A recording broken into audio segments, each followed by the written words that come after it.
નમસ્કાર, આપ જોઈ રહ્યા છો સ્પાર્ક ટુડે ન્યૂઝ. વડોદરા શહેરના અક્ષર ચોક પાસે બે જૂથો વચ્ચે બોલાચાલી અને મારામારીનો બનાવ બન્યો હતો અને એ બનાવના ઘટનાનું કવરેજ કરવા પહોંચેલા સ્થાનિક પત્રકાર પર હુમલો કરવામાં આવ્યો. એક જૂથના શખ્સે પત્રકારના હાથમાંથી મોબાઈલ છીનવી લીધો, પત્રકાર સાથે ધક્કામુક્કી કરી, મારામારી કરી, ગાળાગાળી કરી. ઘટનાને લઈને સમગ્ર વિસ્તારમાં થોડીવાર માટે તણાવનો માહોલ સર્જાયો હતો. માહિતી મળતા જ જેપી રોડ પોલીસ સ્ટેશન હરકતમાં આવ્યું. પોલીસે સમગ્ર મામલે અટકાયતી પગલાં લઈ આગળની કાર્યવાહી હાથ ધરી હતી.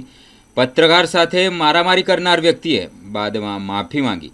મારાથી ભૂલ થઈ ગઈ, હવે આવી ભૂલ નહીં થાય કહી પત્રકાર સમક્ષ ખેદ વ્યક્ત કર્યો. સમગ્ર ઘટનાને લઈને પત્રકારોમાં રોષનો માહોલ જોવા મળ્યો હતો. ચોક બ્રિજ પાસે બનાવ બન્યો હતો. હું ઘરેથી હોસ્પિટલ જવા માટે ગાડી લઈને નીકળ્યો હતો. ત્યાં બે શખ્સોએ મારી ગાડી રોકીને મારી જોડે ઝઘડો કર્યો છે, હાથાપાઈ કરતા હતા. એ બનાવ બન્યો હતો.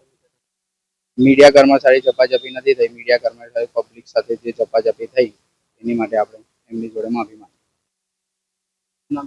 આપણું નામ પ્રિયાંક.